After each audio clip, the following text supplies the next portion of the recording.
দেখো, এবার দেখো লাড্ডু আর নিজেকে কন্ট্রোল করতে পারছে না, জাস্ট একবার বলেছে খাবার খাবে আর এরকমভাবে ডাকছে। এইভাবেই প্রতিদিন ও ডাকে, এইভাবে প্রতিদিন ও ডাকে।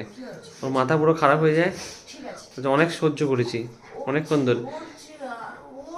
এই দেখো হয়েছে অবস্থা। এবার দেখো ইন্দু উঠবে আর আমি উঠেছিলাম দেখেছো আগের ভিডিওতে, ও কিন্তু যায়নি। এবার এই ভিডিও এটাতে দেখো তোমরা বুঝতে পারবা, ইন্দু যেই উঠবে সাথে সাথে চলে যাবে। দেখো এবার ইন্দু উঠে গেছে, ও রেডি, কিন্তু ও জানে কি করতে হবে। আমি একদম গেলাম রান্নাঘর অব্দি, হ্যাঁ, একদম হাঁড়ি মুড়ি প্যাকেটে খাচ্ছে। এবার দেখো ইন্দু উঠে গেছে, এবার ও কিন্তু জানে যে কত দূর যেতে হবে না যেতে হবে। ব্যাস একদম রেডি, একদম চললো সবার আগে আগে। আর আমি যখন উঠেছিলাম তখন কিন্তু যাচ্ছিল না মালটা। এইটাই দেখানোর ছিল। আর নেক্সট ভিডিওতে আরও কিছু মজার জিনিস দেখাবো লাড্ডুর ব্যাপারে।